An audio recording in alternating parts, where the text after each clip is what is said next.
हम हैं समाचार प्लस, खबर वही जो हमने कही।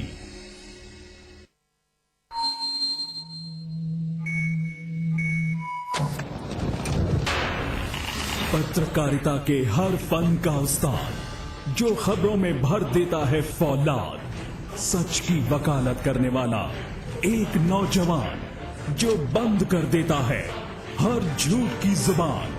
लोग कहते हैं जिसे बेबस और मासूमों की आवाज, जिसकी एंकरिंग का है अपना एक अलग अंदाज। देखिए अतुल अग्रवाल को सिर्फ समाचार प्लस पर, खबर वही जो हमने कही। सिर्फ 2 महीने की टिंकू और टीना एक दूसरे से अलग, भूखे प्यासे गिरते फिसलते अपनी माँ को खोज रहे हैं, पर पता नहीं वो इस दुनिया में है भी या नहीं। आइए आवाज उठाएं, ब्लॉग लिखें, आपकी हर कोशिश असर दिखाएगी।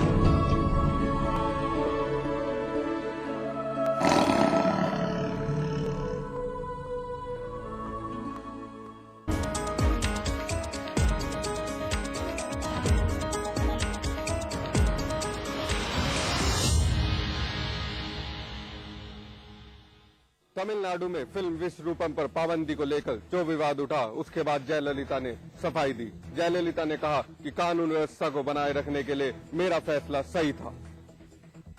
उन्होंने कहा कि 500 से ज्यादा सिनेमा घरों में सुरक्षा बंदोबस्त करना राज्य सरकार के लिए काफी मुश्किल है। जयललिता ने कहा कि संभावित हिंसा को लेकर खुफिया सूचनाएं मिलने के कारण विश्व रूपम पर रोक लगाई गई।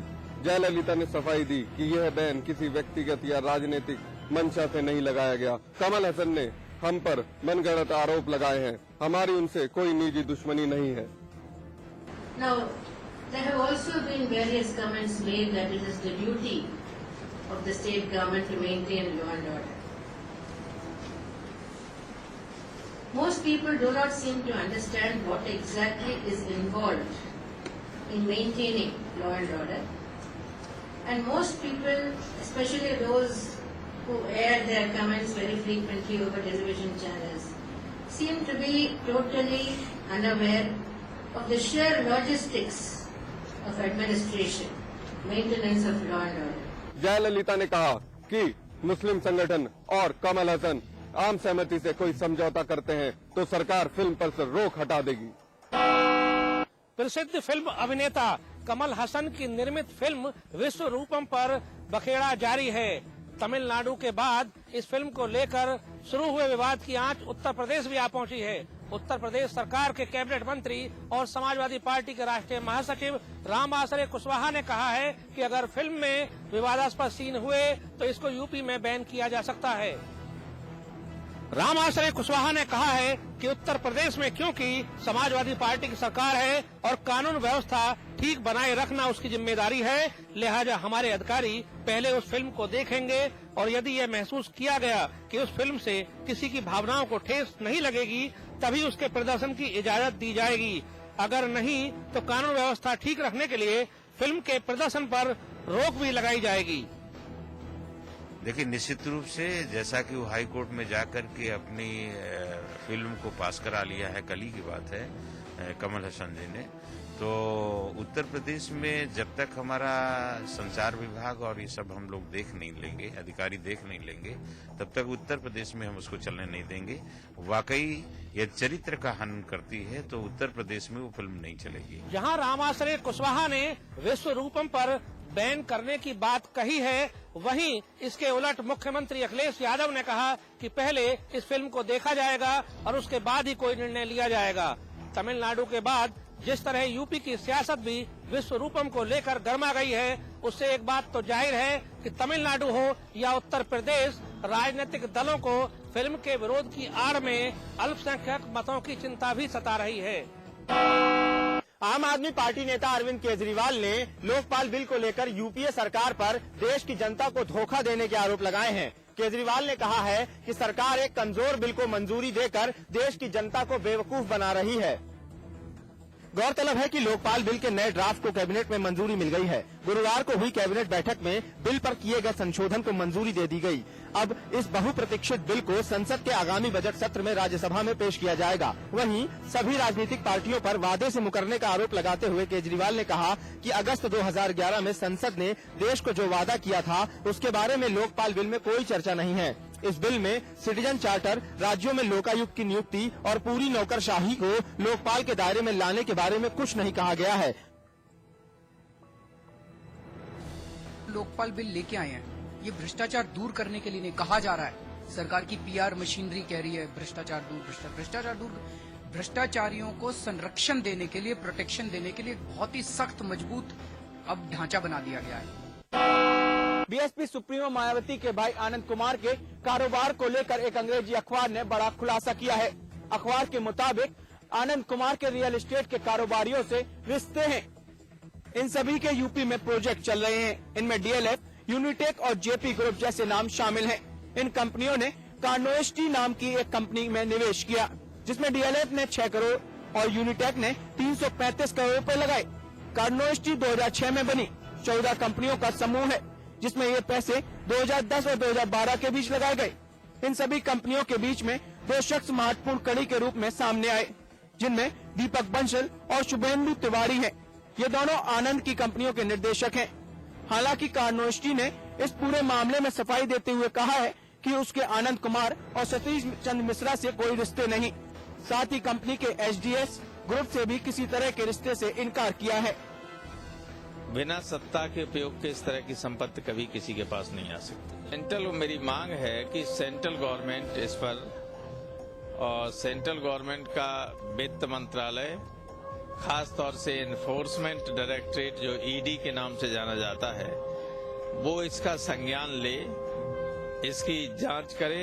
वहीं कंपनी ने सफाई देते हुए कहा है कि उसे बीएसपी सरकार से कोई फायदा नहीं हुआ और आरबीआई के नियमों के मुताबिक उसने आई बॉन्ड शॉन्ड में निवेश किया। अपराध की दुनिया में गाजियाबाद का अपना अलग मुकाम है। तमाम अपराधों के साथ अब यहाँ रंगदारी के मामले भी ज्यादा होते जा रहे हैं। गाजियाबाद के सिहानी गेट इलाके में एक ऐसा ही मामला प्रकाश में आया है, जहां 1 करोड़ रुपए की रंगदारी मांगी गई है। हालांकि ट्रांसपोर्टर से रंगदारी मांगने वाले युवक को पुलिस ने गिरफ्तार कर लिया है। गाजियाबाद के सिहानी गेट पुलिस ने ट्रांसपोर्टर से 1 करोड़ रुपए की रंगदारी मांगने के मामले का पर्दाफाश करते हुए एक बदमाश को गिरफ्तार कर लिया है। गिरफ्तार बदमाश का नाम जावेद है। उसके कब्जे से एक तमंचा और कारतूस भी बरामद किया गया है। बदमाश रामनिवास नाम के एक ट्रांसपोर्टर से 1 करोड़ रुपए की रंगदारी मांग रहा था। शातिर जावेद ने कुछ दिनों ट्रांसपोर्टर के घर पुताई का काम किया था, इसलिए ट्रांसपोर्टर से संबंधित तमाम जानकारियों से वो रूबरू था। बस इसी बात का फायदा उठाने के लिए उसने रंगदारी की मांग कर डाली, लेकिन पुलिस के हत्थे चढ़ गया। गोल्फ प्रीमियर लीग 2013 में उत्तराखंड लायंस की टीम को प्रमोट करने हरभजन सिंह पहुंचे राजधानी दिल्ली और उनके साथ इस टीम के ऑनर जीटीएम से तुषार कुमार, एनएनआई से अमिताभ अग्निहोत्री भी मौजूद थे। Very much part of the Uttarakhand Lions, and I'm really happy and proud to be part of it. And this is a kind of a tournament which we all we were looking forward to have something like this, in the country. Tushar ji, NNI, मैं आप लोगों का धन्यवाद करता हूँ, and really looking forward to be part of it. And I'm sure we as Uttarakhand Lion, we're gonna really rock this tournament. We're gonna do really well, and I'm hoping that all the people from Uttarakhand and all the people who wish well for me come and support Uttarakhand Lions. Harbhajan के नाम में सिंह है और Uttarakhand Lions के लोगों में शेर, दोनों का संकेत साफ है कि जंगल हो या गोल्फ, हरे मैदानों में शेर ही राज करते हैं। और उम्मीद की जानी चाहिए कि उत्तराखंड लायंस इस बार का जीपीएल जीत कर लौटेंगे।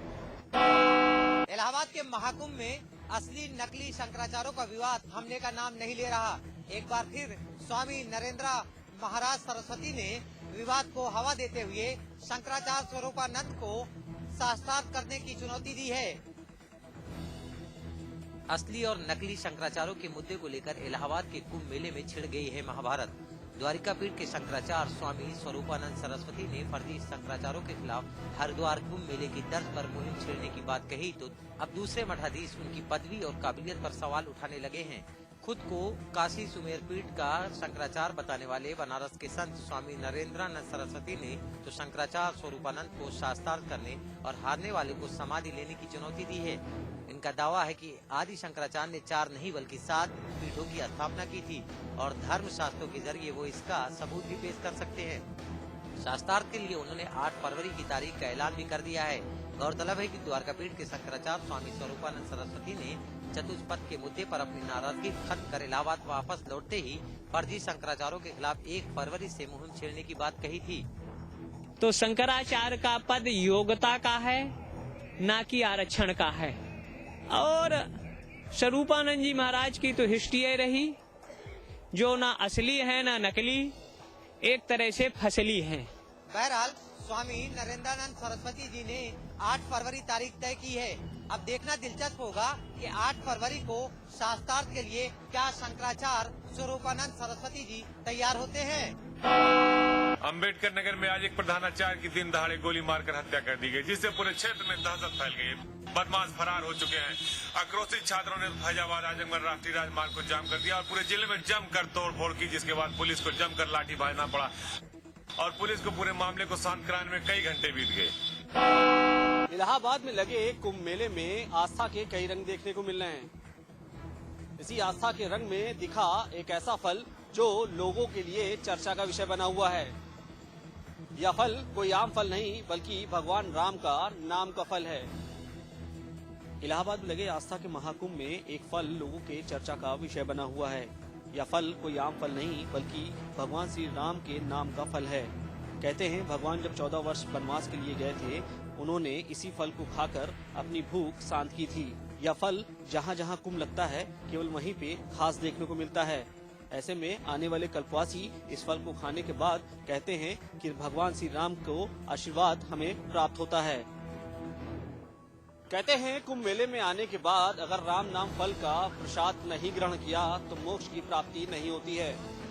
ऐसे में कुंभ मेले में आने वाले कल्पवासी राम नाम के फल का जरूर ग्रहण कर रहे हैं। रामनगर में ब्लड बैंक सुविधा सुचारू न होने से मरीजों को करना पड़ रहा है खासी दिक्कतों का सामना। दरअसल रामनगर कुमाऊं मंडल का प्रवेश द्वार है, बावजूद इसके रामनगर क्षेत्र के अलावा पहाड़ी क्षेत्रों से आने वाले पीड़ित चाहे वे सड़क दुर्घटना हो या अन्य दुर्घटना प्राथमिक उपचार के लिए रामनगर सरकारी अस्पताल में आते हैं। जिन पीड़ितों को ब्लड की आवश्यकता होती है, रामनगर में ब्लड बैंक सुचारू न होने के कारण पीड़ित के परिजन को भटकना पड़ता है। या तो उन्हें रामनगर से 30 किलोमीटर दूर ब्लड के लिए काशीपुर जाना पड़ता है या 60 किलोमीटर दूर हल्द्वानी जाना पड़ता है। समय की बर्बादी के साथ साथ मरीज की जान को भी खतरा बना रहता है। रामनगर में ब्लड बैंक की कमी के कारण सीरियस मरीजों को बाहर रेफर कर दिया जाता है। ऐसे में ब्लड की कमी के कारण मरीज की मौत तक हो जाती है। सरकार ने ब्लड बैंक की बिल्डिंग बनवाकर 2.5 वर्ष पहले अस्पताल को सौंप दी है, परंतु आज तक पैथोलॉजिस्ट की नियुक्ति नहीं कर पाई है सरकार, और इस लापरवाही के चलते ब्लड बैंक शुरू नहीं हो पाया। ऐसे में देखना ये होगा कि सरकार कब तक पैथोलॉजिस्ट की नियुक्ति कर ब्लड बैंक प्रारंभ करके क्षेत्र की जनता को इस परेशानी से निजात दिला पाएगी। प्रदेश सरकार ने गन्ने का समर्थन मूल्य बढ़ाकर अपने आप को गन्ना किसान का हितैषी तो बता दिया है, लेकिन हकीकत में गन्ना किसानों का हर साल की अपेक्षा इस साल कुछ ज्यादा ही उत्पीड़न हो रहा है। जनपद में गन्ना किसान गन्ना माफिया और बिचौलियों के चलते अपना गन्ना 160 और 170 रुपए बेचने पर मजबूर है। सरकार ने जब गन्ने का मूल्य 280 रुपए तय किया था, तब गन्ना किसान के चेहरे पर एक हल्की सी खुशी दिखाई दी थी कि अब कम से कम उसकी लागत के पैसे तो जरूर निकल आएंगे। लेकिन फसल तैयार होते ही गन्ना माफिया सक्रिय हो गए और चीनी मिलों से साठ काट कर उन पर कब्जा कर लिया। बेचारा गरीब किसान मुंह देखता ही रह गया। दरअसल बदायूं में गन्ना किसान अपने आप को ठगा सा महसूस कर रहा है। उसे गन्ने का सरकारी रेट तो दूर बल्कि उसे आधे पैसे भी नहीं मिल रहे। महंगा खाद और महंगा पानी लगाकर अपनी फसल को तैयार करने वाले किसानों को गन्ने की कीमत सिर्फ 170 और 180 रुपए क्विंटल ही मिल रही है। बड़े बड़े गन्ना माफिया गरीब किसान को फैक्ट्री तक जाने ही नहीं दे रहे, इसलिए मजबूरी में किसान गन्ना माफियाओं के हाथों कठपुतली बना हुआ है। किसानों का कहना है कि लोकसभा चुनावों के चलते सरकार ने 280 रुपए क्विंटल की घोषणा तो कर दी, लेकिन इन रेटों को अमल में लाने का कोई भी ठोस उपाय नहीं किया। आज ही केंद्र सरकार ने गन्ना के मूल्य में 40 रुपए की वृद्धि की है, लेकिन अब देखना होगा कि सरकार द्वारा बढ़ाए गए इस मूल्य का फायदा गन्ना किसानों को मिल पाता है या नहीं, या ये सिर्फ चुनावी घोषणा ही साबित होगी। गन्ना माफियाओं द्वारा किसानों का शोषण और दूसरी तरफ गन्ना अधिकारी का माफियाओं के खिलाफ कार्रवाई का बयान, दोनों में ही विरोधाभास नजर आ रहा है। और इस विरोधाभास के बीच बेचारा गन्ना किसान पिस रहा है, जो साल भर की अथक मेहनत और भरपूर लागत के बाद ये सोचता है कि उसका गन्ना शायद इस बार उसके आंसू जरूर पोंछेगा। प्रदेश सरकार द्वारा चलाई जा रही योजना बेरोजगारी भत्ता के तहत आज प्रदेश के